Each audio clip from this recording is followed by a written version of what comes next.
Hello my dear students, आप लोगों का स्वागत है। स्टूडेंट्स, आप लोग कमेंट कर रहे थे सर प्लेलिस्ट 20 पीएससी 102 का मोस्ट इनको आंसर बता दीजिए। इसका एग्जाम होने ही वाला है स्टूडेंट्स, और ये राजनीति विज्ञान में आता है। तो देखिए स्टूडेंट्स, आप लोगों का लिए ये लाया हूँ मोस्ट इंपोर्टेंट क्वेश्चन आंसर जो आपके एग्जाम में आएंगे। और ये दिसंबर एग्जाम 25 और जून एग्जाम 26 के लिए भी मोस्ट इंपोर्टेंट रहेगा। सो टाइम वेस्ट नहीं करते, स्टार्ट करते हैं। और आप लोग वीडियो को लाइक कर लीजिए, चैनल को सब्सक्राइब नहीं किया चैनल को सब्सक्राइब कर लीजिए।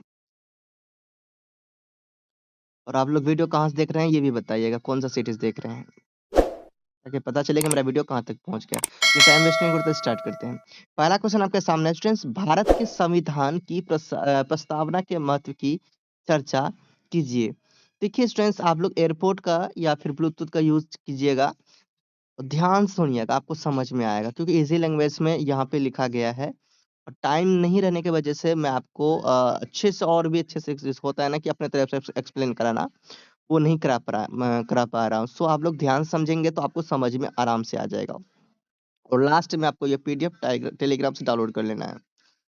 तो आपका क्वेश्चन है भारत के संविधान की प्रस्तावना के महत्व। भारत की जो संविधान की जो प्रस्तावना है उसके महत्व की क्या करना चाहिए, क्या महत्व है उसकी प्रस्तावना का। देखिए, भारत के संविधान की प्रस्तावना संविधान की आत्मा मानी जाती है। ठीक है, तो कितना अच्छा समझ में आ रहा है। ये इसलिए क्योंकि इसमें संविधान के मूल उद्देश्य, आदर्शों और मूल्यों को क्या किया गया है, स्पष्ट उल्लेख किया गया है।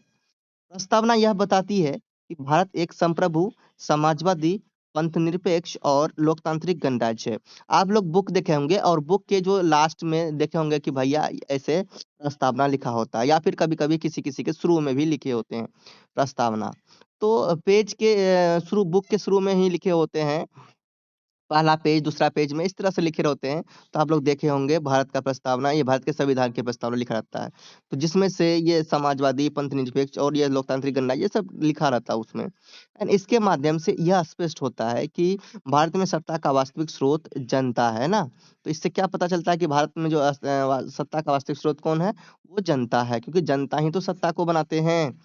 जनता के द्वारा ही सत्ता का निर्माण होता है। प्रस्तावना न्याय, स्वतंत्रता, समानता और बंधुत्व जैसे मूल आदर्शों को स्थापित करती है, जो भारतीय लोकतंत्र की नींव है। न्याय के अंतर्गत सामाजिक, आर्थिक और राजनीतिक न्याय की बात की गई है, जिससे समाज में समान अवसर सुनिश्चित हो सके। स्वतंत्रता नागरिकों को विचार, अभिव्यक्ति, विश्वास और उपासना की आजादी प्रदान करती है। समानता कानून के समक्ष समानता और अवसर की समानता को दर्शाती है। बंधुत्व राष्ट्रीय एकता और अखंडता को मजबूत करता है। प्रस्तावना संविधान की व्याख्या में भी महत्वपूर्ण भूमिका निभाती है, क्योंकि न्यायालय किसी अनुच्छेद के अर्थ को समझने के लिए प्रस्तावना का सहारा लेते हैं। ये संविधान निर्माताओं की मंशा को स्पष्ट करती है और नागरिकों को उनके अधिकारों और कर्तव्यों के प्रति जागरूक करती है। इस प्रकार प्रस्तावना भारतीय संविधान को दिशा देने वाला मार्गदर्शक सिद्धांत है। क्वेश्चन नंबर आपका 1 क्लियर होता है। अब क्वेश्चन नंबर 2 देखिए, राज्य के नीति निर्देशक सिद्धांत। देखिए, ये आपका संविधान से ही लिया गया है। तो राज्य के नीति निर्देशक सिद्धांतों के लक्षणों का विश्लेषण कीजिए। तो कहाँ से लिया गया है, भारतीय संविधान से लिया गया है। तो देखिए समझिए, राज्य के नीति निर्देशक सिद्धांत भारतीय संविधान के भाग 4 में वर्णित है ना। तो भाग 4 में ही ये दिया गया है राज्य के नीति निर्देशक सिद्धांत। ये राज्य को शासन संचालन के लिए दिशा प्रदान करते हैं ना। तो राज्य को चलाने के लिए क्या करते हैं, एक दिशा प्रदान करते हैं, है ना। और इन सिद्धांतों का मुख्य उद्देश्य सामाजिक और आर्थिक न्याय की स्थापना करना है। नीति निर्देशक सिद्धांत न्यायालय द्वारा लागू नहीं किए जा सकते हैं, लेकिन ये शासन के लिए नैतिक मार्गदर्शक होते हैं। इनका प्रमुख लक्षण यह है कि राज्य को कल्याणकारी राज्य की स्थापना की और प्रेरित करते हैं। इनमें सामाजिक समानता, आर्थिक न्याय, आजीविका के साधनों का समान वितरण और संसाधनों के जन कल्याणकारी उपयोग पर बल दिया गया है।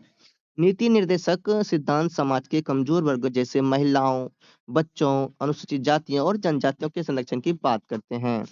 ये ग्राम पंचायतों के विकास, शिक्षा के प्रसार, सार्वजनिक स्वास्थ्य सुधार और श्रमिकों के हितों की रक्षा से भी जुड़े हैं। नीति निर्देशक सिद्धांतों की प्रकृति लचीली है, जिससे राज्य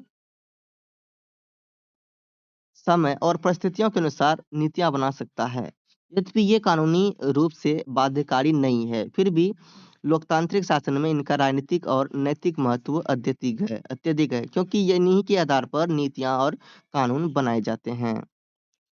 क्वेश्चन नंबर आपके सामने 3 है, भारत के राष्ट्रपति की शक्तियाँ की चर्चा कीजिए। तो भारत में जो राष्ट्रपति हैं, ये राष्ट्रपति की क्या शक्तियाँ होती हैं? भाई ईज़ी-ईज़ी क्वेश्चन्स हैं और इसका आंसर आप खुद चाहें तो खुद से दे सकते हैं। फिर भी आप समझ लेंगे तो अच्छे से देंगे, है ना? तो भारत के राष्ट्रपति की क्या शक्तियाँ होती है, क्या पावर होता है? तो भारत का जो राष्ट्रपति होते हैं, वो देश का संवैधानिक प्रमुख होता है ना, संविधान के अनुसार वो प्रमुख होते हैं, संवैधानिक प्रमुख सबसे अहम भूमिका मतलब उसको बड़े पद दिया जाता है और वो कोई भी काम जब भी होता है, उनसे राय लिया जाता है और उसकी शक्तियाँ संविधान में निर्धारित की गई है। राष्ट्रपति की कार्य शक्तियों के अंतर्गत प्रधानमंत्री की नियुक्ति की जाती है, मंत्रिपरिषद का निगठन होता है, राज्यों के राज्यपालों की नियुक्ति तथा उच्च न्यायालय और सर्वोच्च न्यायालय के न्यायाधीशों की नियुक्ति शामिल है। मतलब ये इसकी शक्तियाँ मतलब इसके द्वारा ही इनकी नियुक्ति होगी, है ना? इसके द्वारा ही कोई भी प्रधानमंत्री, सर्वोच्च न्यायालय, न्यायाधीश ये सब चुने जा सकते हैं और बन सकते हैं। मतलब कि वो उनको लागू करवा सकते हैं, वो उनको पद में शामिल करवाएँगे। इन विधायी शक्तियों के अंतर्गत राष्ट्रपति संसद सत्र को क्या कर सकते हैं संसद सत्र बुला सकते हैं, ठीक है? सत्रावसान सत्रावसान कर सकता है और लोकसभा को भंग कर सकता है। कौन? राष्ट्रपति। जब चाहे वो लोकसभा को भंग कर सकते हैं। संसद द्वारा पारित विधेयकों पर राष्ट्रपति की स्वीकृति आवश्यक होती है। राष्ट्रपति राष्ट्रपति अध्यादेश जारी कर सकता है जब संसद सत्र में ना हो। वित्तीय शक्तियों में बजट को संसद में प्रस्तुत करवाना और धन विधेयकों पर अनुशंसा देना शामिल है। न्यायिक शक्तियों के अंतर्गत राष्ट्रपति को क्षमादान, दंड में कमी या फिर निलंबन का अधिकार प्राप्त है। आपातकालीन शक्तियों के माध्यम से राष्ट्रपति राष्ट्र, राज्य और वित्तीय आपातकाल की घोषणा कर सकता है। यद्यपि ये शक्तियां व्यापक प्रतीत होती है, परंतु व्यवहार में राष्ट्रपति मंत्रिपरिषद की सलाह के अनुसार कार्य करता है। चलो, क्वेश्चन नंबर 4 है, मूलभूत दायित्व क्या है? व्याख्या कीजिए। तो मूलभूत दायित्व भारतीय संविधान के भाग 4 के क में अनुच्छेद 51 के अंतर्गत वर्णित किया गया है। ये दायित्व नागरिकों को राष्ट्र, समाज और संविधान के प्रति उनके कर्तव्यों की याद दिलाते हैं। मूलभूत दायित्वों में संविधान का पालन करना, राष्ट्रीय ध्वज और राष्ट्रगान का सम्मान करना, देश की एकता और अखंडता की रक्षा करना तथा स्वतंत्रता संग्राम के आदर्शों को अपनाना ये शामिल है। नागरिकों से यह अपेक्षा की जाती है कि वे सार्वजनिक संपत्ति की रक्षा करें और हिंसा से दूर रहें। इसके अतिरिक्त पर्यावरण संरक्षण, वैज्ञानिक दृष्टिकोण विकसित करना, स्त्री सम्मान बनाए रखना और सौहार्द की भावना को बढ़ावा देना भी ये मूलभूत दायित्वों में भी शामिल है। ये दायित्व मतलब होता है कर्तव्य, ये याद रखना। दायित्व मतलब क्या होता है स्टूडेंट्स? कर्तव्य। तो ये कन्फ्यूजन नहीं हो जाना कि दायित्व क्या है। तो ये दायित्व नागरिकों में अनुशासन, नैतिकता और सामाजिक उत्तरदायित्व की भावना विकसित करते हैं। यद्यपि मूलभूत दायित्व कानूनी रूप से बाध्यकारी नहीं है, फिर भी लोकतंत्र के सुचारू संचालन के लिए इनका नैतिक और सामाजिक महत्व अत्यधिक है। क्वेश्चन नंबर 5 है, संविधान में मौलिक कर्तव्यों की प्रकृति और महत्व पर चर्चा कीजिए। तो संविधान में जो मौलिक कर्तव्य दिए गए हैं, ये मौलिक कर्तव्य क्या है संविधान में? तो मौलिक कर्तव्य कौन-कौन से दिए गए हैं, ये आपको ध्यान में रखना है। देखिए स्टूडेंट्स भारतीय संविधान में मौलिक कर्तव्य नागरिकों के नैतिक और सामाजिक उत्तरदायित्वों को स्पष्ट करते हैं। इन्हें संविधान के भाग 4 क के अंतर्गत अनुच्छेद 51 के क में शामिल किया गया है। मौलिक कर्तव्यों की प्रकृति में नैतिक और मार्गदर्शक हैं क्योंकि ये न्यायालय द्वारा प्रत्यक्ष रूप से लागू नहीं किया जा सकते। इनका उद्देश्य नागरिकों में देशभक्ति, अनुशासन और सामाजिक चेतना का विकास करना है। मौलिक कर्तव्य संविधान राष्ट्रध्वज और राष्ट्रगान के सम्मान, देश की एकता और अखंडता की रक्षा, सार्वजनिक संपत्ति की सुरक्षा और पर्यावरण संरक्षण पर बल देते हैं। इन कर्तव्यों का महत्व इसलिए भी है क्योंकि केवल अधिकारों पर जोर देने से लोकतंत्र संतुलित नहीं रह सकता। जब नागरिक अपने कर्तव्यों का पालन करते हैं, तब समाज में शांति, सहयोग और सौहार्द बना रहता है। मौलिक कर्तव्य नागरिकों को यह स्मरण कराते हैं कि स्वतंत्रता के साथ उत्तरदायित्व भी जुड़े होते हैं। ये कर्तव्य कानून निर्माण और न्यायिक निर्णयों को दिशा देने में सहायक होते हैं और इस प्रकार मौलिक कर्तव्य लोकतांत्रिक व्यवस्था को मजबूत करने में महत्वपूर्ण भूमिका निभाते हैं। क्वेश्चन नंबर 6 है, भारतीय संसद के कार्यों का वर्णन कीजिए। तो भारतीय संसद में के जो कार्य हैं उनको देखना है। क्या कार्य है? देखिए स्टूडेंट्स, भारतीय संसद भारतीय संसद देश के सर्वोच्च विधायी संस्था है। कौन संस्था है? सबसे सर्वोच्च विधायी संस्था, सबसे बड़ा। और इसके प्रमुख कार्य लोकतांत्रिक शासन को सुचारू रूप से संचालित करना है। संसद का मुख्य कार्य कानून बनाना, जिसके अंतर्गत विधेयकों पर चर्चा, संशोधन और पारित करना शामिल है। संसद के वित्तीय कार्य भी करती संसद क्या करते हैं? वित्तीय कार्य भी करती है ना, मतलब पैसा-वैसा वाला भी ये कार्य को ये संसद करते हैं। जैसे वार्षिक बजट पर चर्चा करना, करों को स्वीकृति देना और सरकारी व्यय पर नियंत्रण रखना, ये सब। कार्यपालिका पर नियंत्रण संसद का एक महत्वपूर्ण कार्य है, जिससे प्रश्नकाल, स्थगन प्रस्ताव और अविश्वास प्रस्ताव के माध्यम से किया जाता है। संसद संसद राष्ट्रीय नीतियों और योजनाओं पर बहस कर सरकार को दिशा प्रदान करती है। इसके अतिरिक्त संसद संविधान में संशोधन का अधिकार भी रखती है। संसद अंतर्राष्ट्रीय संविधान और समझौतों पर चर्चा करती है और राष्ट्रीय हितों की रक्षा करते हैं। इन सभी कार्यों के माध्यम से संसद लोकतांत्रिक प्रणाली को मजबूत बनाती है और जनता की आकांक्षाओं को शासन तक पहुंचाती है। क्वेश्चन नंबर आपके सामने है, भारत में न्यायिक व्यवस्था की कार्यप्रणाली की व्याख्या कीजिए। भारत में न्यायिक व्यवस्था लोकतांत्रिक शासन का एक महत्वपूर्ण स्तंभ है, जिसका मुख्य उद्देश्य संविधान की रक्षा करना और नागरिकों को न्याय प्रदान करना है। भारतीय न्यायपालिका एकीकृत और स्वतंत्र प्रणाली पर आधारित है, जिसमें सर्वोच्च न्यायालय, उच्च न्यायालय और अधीनस्थीय न्यायालय भी शामिल है। सर्वोच्च न्यायालय देश की सर्वोच्च अपीलीय अदालत है और यह संविधान की व्याख्या करता है। उच्च न्यायालय अपने अपने राज्यों में न्यायिक प्रशासन का संचालन करते हैं। अधीनस्थ न्यायालय जिला और स्थानीय स्तर पर मामलों का निपटारा करते हैं। न्यायिक व्यवस्था की कार्यप्रणाली निष्पक्षता, स्वतंत्रता और कानून के शासन पर आधारित है। न्यायपालिका विधायिका और कार्यपालिका के कार्यों की संवैधानिकता की जांच करती है। नागरिकों के मौलिक अधिकारों की रक्षा करना भी इसका प्रमुख क्या है? कार्य है। जनहित याचिका के माध्यम से आम नागरिक भी न्यायालय तक अपनी बात पहुंचा सकता है और इस प्रकार न्यायिक व्यवस्था कानून के समान प्रयोग और लोकतंत्र की स्थिरता बनाए रखने में महत्वपूर्ण भूमिका निभाती है। भारत में न्यायिक व्यवस्था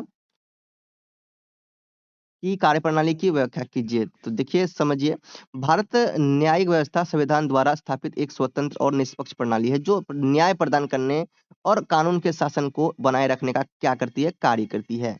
इस व्यवस्था की संरचना सर्वोच्च न्यायालय, उच्च न्यायालय और अधीनस्थ न्यायालय पर आधारित है। सर्वोच्च न्यायालय को संवैधानिक मामलों, अपीलों और मौलिक अधिकारों की रक्षा का अधिकार प्राप्त है। उच्च न्यायालय राज्यों में न्यायिक नियंत्रण और प्रशासन का कार्य करते हैं। निचली अदालतें आम जनता से जुड़े मामलों का निपटारा करती है। न्यायिक व्यवस्था की कार्यप्रणाली में भी न्यायिक समीक्षा, निष्पक्ष सुनवाई और कानून के समक्ष समानता का सिद्धांत शामिल है। न्यायपालिका विधायिका द्वारा बनाए गए कानून और कार्यपालिका के निर्णयों की समीक्षा कर सकती है। जनहित याचिका ने न्याय को आम नागरिकों के लिए सुलभ बनाया, इसलिए न्यायिक स्वतंत्रता के कारण न्यायाधीश बिना किसी दबाव के निर्णय ले सकते हैं। इस प्रकार भारतीय भारतीय न्यायिक व्यवस्था लोकतंत्र, संविधान और नागरिक अधिकारों की सुरक्षा सुनिश्चित करती है। क्वेश्चन नंबर आपके सामने स्टूडेंट्स, भारत के संविधान में केंद्र और राज्यों के मध्य शक्ति विभाजन की चर्चा कीजिए। भारतीय संविधान में केंद्र और राज्यों के बीच शक्ति विभाजन संघीय व्यवस्था का आधार है। संविधान के 7वें अनुसूची में शक्तियों का स्पष्ट विभाजन किया गया है, जिसे संघ सूची, राज्य सूची और समवर्ती सूची के रूप में वर्गीकृत किया गया है। संघ सूची में राष्ट्रीय महत्व के विषय जैसे रक्षा, विदेश नीति, मुद्रा और संचार शामिल है, जिन पर केवल केंद्र सरकार कानून बनाती है। राज्य सूची में पुलिस, कृषि, सार्वजनिक स्वास्थ्य और स्थानीय शासन जैसे विषय आते हैं, जिन पर राज्यों को अधिकार प्राप्त है। समवर्ती सूची में शिक्षा, विवाह, श्रम और वन जैसे विषय हैं जिन पर केंद्र और राज्य दोनों कानून बना सकते हैं, लेकिन टकराव की स्थिति में केंद्र का कानून मान्य होता है। इस शक्ति विभाजन का उद्देश्य प्रशासनिक सुविधा और संतुलन बनाए रखना है। संविधान आपातकाल के समय केंद्र और अतिरिक्त शक्तियां भी प्रदान करता है, जिससे देश की एकता और अखंडता बनी रहे। क्वेश्चन नंबर 10 है, भारत के संविधान में केंद्र और राज्यों के मध्य मध्य शक्ति विभाजन की चर्चा कीजिए। भारत के संविधान में केंद्र और राज्यों के मध्य शक्ति का विभाजन करना कि भाई राज्य और केंद्र का क्या महत्व है। देखिए, भारतीय संविधान ने केंद्र और राज्यों के बीच शक्तियों का ऐसा विभाजन किया है जिससे राष्ट्रीय एकता और क्षेत्रीय स्वायत्तता दोनों बनी रहे। 7वीं अनुसूची के अंतर्गत विषयों का वर्गीकरण कर प्रशासनिक कार्यों को स्पष्ट किया गया है। केंद्र सरकार को राष्ट्रीय और अंतर्राष्ट्रीय महत्व के विषय सौंपे गए हैं, जबकि राज्यों को स्थानीय और क्षेत्रीय विषयों पर अधिकार दिया गया है। समवर्ती सूची दोनों के सहयोग का प्रतीक है। संविधान में अवशिष्ट शक्तियां केंद्र को दी गई है, जिससे नए विषयों पर कानून बनाना संभव हो सके। संकट की स्थिति में केंद्र की शक्तियां बढ़ जाती है, जो भारतीय संघ की विशेषता। इस शक्ति विभाजन से शासन में स्पष्टता आती है और टकराव की संभावनाएं कम होती है। साथ ही यह व्यवस्था भारत को एक मजबूत लेकिन लचीली संघीय राज्य बनाती है।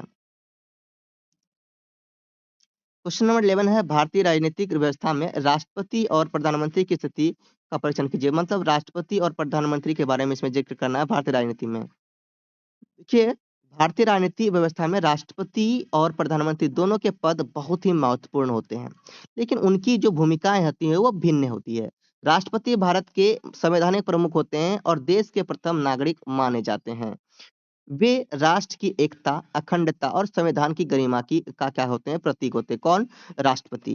राष्ट्रपति की अधिकांश शक्तियां औपचारिक होती है और वे मंत्रिपरिषद की सलाह पर कार्य करते हैं। दूसरी ओर प्रधानमंत्री की अगर बात करें तो वो वो कार्यकारी जो वास्तविक रियल कार्यकारी प्रमुख होते हैं। प्रधानमंत्री मंत्रिपरिषद का नेतृत्व करते हैं और शासन की नीतियों का क्या करते हैं? निर्माण तथा क्रियान्वयन कौन करते हैं? प्रधानमंत्री ही करते हैं। संसद के प्रति मंत्रिपरिषद की सामूहिक जिम्मेदारी प्रधानमंत्री को ही अधिक शक्तिशाली बनाती है। राष्ट्रपति प्रधानमंत्री की नियुक्ति करते हैं। राष्ट्रपति क्या करते हैं? प्रधानमंत्री की नियुक्ति करते हैं, उन्हें शामिल करते हैं, सरकार बनाते हैं, ठीक है? उन्हें प्रधानमंत्री चुनते हैं, ठीक है? बट सामान्यतः वही व्यक्ति प्रधानमंत्री बनता है जिसे लोकसभा में बहुमत प्राप्त होता है। लेकिन बात ये है कि देखो, जिसे बहुमत प्राप्त होता है, जैसे अधिक वोट मिलता है बनते तो वही प्रधानमंत्री है। लेकिन फिर भी प्रधानमंत्री को सम्मान देकर उसको लागू करना, प्रधानमंत्री के पद में विराजमान करवाना, ये राष्ट्रपति का काम है। आपातकाल अध्यादेश जारी करना और संसद सत्र बुलाना राष्ट्रपति की संवैधानिक शक्तियां हैं, परंतु इनका प्रयोग भी मंत्रिपरिषद की सलाह से होता है। इस प्रकार भारतीय व्यवस्था में राष्ट्रपति नाम मात्र के प्रमुख और प्रधानमंत्री जो होते हैं वो वास्तविक शक्ति के अंदर, मतलब राष्ट्रपति जो होते हैं नाम मात्र के प्रमुख होते हैं, लेकिन प्रधानमंत्री जो होते हैं भारत में वो सबसे मेन होते हैं। ठीक है, मेन रोल होता है प्रधानमंत्री का। क्वेश्चन नंबर आपका 12 स्टूडेंट्स, टिप्पणी मौलिक कर्तव्यों का क्या महत्व है? देखिए, ये इसका हम लोग पहले भी जिक्र किए हैं। तो मौलिक कर्तव्य भारतीय संविधान के भाग 4 क में वर्णित किया गया है और नागरिकों को उनके दायित्व की याद दिलाते हैं। इनका उद्देश्य नागरिकों में राष्ट्र के प्रति जिम्मेदारी, अनुशासन और सामाजिक चेतना विकसित करना है। मौलिक कर्तव्यों में संविधान का सम्मान करना, राष्ट्रीय प्रतीकों की गरिमा बनाए रखना, देश की एकता और अखंडता की रक्षा करना तथा सामाजिक सद्भाव को बढ़ावा देना, ये सब शामिल है। ये कर्तव्य नागरिकों को अधिकारों के साथ-साथ कर्तव्यों के संतुलन का बोध कराते हैं। मौलिक कर्तव्य कानूनी रूप से बाध्यकारी नहीं, फिर भी इनका नैतिक और सामाजिक महत्व अत्यधिक है। न्यायालय कई मामलों में इन कर्तव्यों को निर्णय का आधार बनाते हैं। ये नागरिकों को लोकतांत्रिक मूल्यों, पर्यावरण संरक्षण और वैज्ञानिक दृष्टिकोण अपनाने के लिए प्रेरित करते हैं। भारतीय राष्ट्रपति की शक्तियाँ, तो ये क्या वैसे ये सब हम लोग चेक कर चुके हैं, देख चुके हैं, फिर भी ये देख लीजिए। भारतीय राष्ट्रपति देश के संवैधानिक प्रमुख होते हैं और उनके पास कई प्रकार की शक्तियाँ होती है। पालिका शक्ति के अंतर्गत राष्ट्रपति, प्रधानमंत्री और अन्य मंत्रियों की नियुक्ति करते हैं, है ना? तथा केंद्र सरकार के कार्य उनके नाम से संचालित होती है। विधायी शक्तियों के अंतर्गत राष्ट्रपति संसद का सत्र बुला सकते हैं, स्थगित कर सकते हैं और लोकसभा को भी भंग कर सकते हैं। कौन? राष्ट्रपति। संसद द्वारा पारित विधेयकों पर राष्ट्रपति की स्वीकृति आवश्यक होती है। आपातकालीन शक्तियां राष्ट्रपति को विशेष स्थिति में अत्यधिक अधिकार प्रदान करती है, जिनके माध्यम से राष्ट्रीय आपातकाल, राज्य आपातकाल और वित्तीय आपातकाल घोषित किया जा सकता है। न्यायिक शक्तियों के अंतर्गत राष्ट्रपति को दया याचिका स्वीकार करने या दंड में कमी करने का अधिकार प्राप्त है। राष्ट्रपति अध्यादेश जारी कर सकते हैं जब संसद का सत्र ना चल रहा हो। यद्यपि राष्ट्रपति की शक्तियां व्यापक है, परंतु उनका प्रयोग मंत्रिपरिषद की सलाह से ही किया जाता है। मतलब राष्ट्रपति का शक्ति तो बहुत ही बड़ा है, बट वो कोई भी कार्य करेंगे तो वो मंत्रिपरिषद को पूछ के ही करेंगे, यानी कि प्रधानमंत्री को पूछ के करेंगे। आपका नेक्स्ट क्वेश्चन है स्टूडेंट्स, क्वेश्चन नंबर 14 टिप्पणी, भारत में पंचायती राज संस्थाएं ये सब क्या है? भारत में पंचायती राज संस्थाएं ग्रामीण स्वशासन की आधारशिला है। 73वें संशोधन अधिनियम द्वारा पंचायती राज को संवैधानिक मान्यता दी गई है। उसका उद्देश्य ग्रामीण क्षेत्रों में लोकतंत्र को मजबूत करना और स्थानीय विकास को बढ़ावा देना है। पंचायती राज व्यवस्था 3 स्तरों पर आधारित है: ग्राम पंचायत, पंचायत समिति और जिला परिषद। ग्राम पंचायत गांव स्तर पर कार्य करती है और स्थानीय समस्याओं का समाधान ये सब करती है। पंचायत समिति विकास खंड स्तर पर योजनाओं का समन्वय करती है, जबकि जिला परिषद जिले के समग्र विकास की जिम्मेदारी निभाती है। पंचायती राज संस्थाओं में महिलाओं और कमजोर वर्गों के लिए आरक्षण का प्रावधान है, जिससे सामाजिक न्याय को बढ़ावा मिलता है। ये संस्थाएं शिक्षा, स्वास्थ्य, स्वच्छता और ग्रामीण विकास से जुड़े कार्यों को प्रभावी ढंग से लागू करती है। अब देखिए स्टूडेंट्स, आपका आता है क्रिप्स मिशन। ये क्या है? क्रिप्स मिशन 1942 में ब्रिटिश सरकार द्वारा भारत भेजा गया एक महत्वपूर्ण राजनीतिक प्रयास था। इसका उद्देश्य द्वितीय विश्व युद्ध के दौरान भारतीय नेताओं का समर्थन प्राप्त करना था। इस मिशन का नेतृत्व स्टेफोर्ड क्रिप्स ने किया। क्रिप्स मिशन ने भारत को युद्ध के बाद डोमिनियन का दर्जा देने का प्रस्ताव रखा। इसमें यह भी कहा गया कि युद्ध समाप्त होने के बाद एक संविधान सभा का गठन किया जाएगा, जो भारत का संविधान बनाएगी। प्रांतों को यह अधिकार दिया गया कि वे चाहे तो प्रस्तावित संघ में शामिल ना हो। इस प्रस्ताव में रक्षा जैसे महत्वपूर्ण विषय ब्रिटिश नियंत्रण में ही रखने की बात की कही गई है। कांग्रेस ने इसे अस्वीकार कर दिया, क्योंकि इसमें तत्काल स्वतंत्रता की बात नहीं थी। मुस्लिम लीग भी इसे संतुष्ट नहीं थी। क्रिप्स मिशन की असफलता ने भारत में असंतोष बढ़ाया और इसके परिणामस्वरूप भारत छोड़ो आंदोलन आरंभ हुआ। इस प्रकार क्रिप्स मिशन भारतीय स्वतंत्रता संग्राम में एक असफल लेकिन महत्वपूर्ण प्रयास माना जाता है। समानता का अधिकार क्या भैया? ये भी संविधान के अनुसार लिया गया है, संविधान के अनुसार है ना। तो भैया संविधान का ये समानता का जो अधिकार है, ये वो आपका मौलिक अधिकार में से लिया गया है। समानता का अधिकार देखिए, समानता का अधिकार भारतीय संविधान के मौलिक अधिकारों में से एक है ना। इसे अनुच्छेद 14 से 18 में वर्णित किया गया है। इसका उद्देश्य सभी नागरिकों को कानून के समक्ष समानता प्रदान करना है। अनुच्छेद 14 कानून के समक्ष समानता और कानून के समान संरक्षण की गारंटी देता है। अनुच्छेद 15 धर्म, जाति, लिंग या जन्म स्थान के आधार पर भेदभाव को प्रतिबंधित करता है। अनुच्छेद 16 सार्वजनिक रोजगार में समान अवसर सुनिश्चित करता है और अनुच्छेद 17 अस्पृश्यता का समाप्त करता है। मतलब छुआछूत की ये जो भावना है, इसे समाप्त करता है, छुआछूत की। और अनुच्छेद 18 उपाधियों की समाप्ति से संबंधित है। समानता का अधिकार सामाजिक न्याय और लोकतांत्रिक मूल्यों की स्थापना में सहायक है। यह अधिकार समाज में के कमजोर वर्गों को सुरक्षा प्रदान करता है और भेदभाव रहित समाज के निर्माण में महत्वपूर्ण भूमिका निभाता है। नेक्स्ट है न्यायिक समीक्षा। क्या है न्यायिक समीक्षा? तो न्यायिक समीक्षा भारतीय न्यायपालिका की एक महत्वपूर्ण शक्ति है, जिसके माध्यम से वह विधायिका और कार्यपालिका के कार्यों की संवैधानिकता की जांच करती है। इसका मुख्य उद्देश्य संविधान की सर्वोच्चता बनाए रखना और मौलिक अधिकारों की रक्षा करना है। न्यायिक समीक्षा के अंतर्गत सर्वोच्चता न्यायालय और उच्च न्यायालय उन कानूनों और सरकारी कार्यों को रद्द कर सकते हैं जो संविधान के विरुद्ध हो। यह शक्ति स्पष्ट रूप से संविधान में वर्णित नहीं है, बल्कि यह संविधान की व्याख्या से विकसित हुई है। न्यायिक समीक्षा लोकतंत्र में शक्ति संतुलन बनाए रखने का कार्य करती है और सरकार को मनमाने निर्णय लेने से रोकती है। इससे नागरिकों का न्यायपालिका पर विश्वास बढ़ता है। जनहित याचिका ने न्यायिक समीक्षा और अधिक प्रभावी बनाया है। अब देखिए स्टूडेंट्स, आपका ये क्वेश्चन है, लास्ट क्वेश्चन। भारत सरकार अधिनियम 1935, तो इसे देखिए। भारत सरकार अधिनियम 1935 ब्रिटिश शासन का काल का सबसे महत्वपूर्ण संवैधानिक कानून माना जाता है। इस अधिनियम का उद्देश्य भारत में स्वशासन की व्यवस्था को विस्तारित करना था। इसके अंतर्गत प्रांतीय स्वायत्तता प्रदान की गई और द्वैध शासन को समाप्त किया गया। इस अधिनियम में संघीय ढांचे की परिकल्पना की गई। हालांकि यह पूरी तरह लागू नहीं हो सका। इसमें केंद्र और प्रांतों के बीच शक्तियों का विभाजन किया गया। भारतीय रिजर्व बैंक की स्थापना इसी अधिनियम के अंतर्गत की गई। इस अधिनियम में मताधिकार का विस्तार किया गया, लेकिन यह सीमित था। कई प्रशासनिक प्रावधानों का बाद में भारतीय संविधान में अपनाया गया। इस तरह से स्टूडेंट्स, आपको जितने भी मोस्ट इम्पोर्टेंट क्वेश्चन इस साल के बन रहे थे, मैंने सभी करवाया।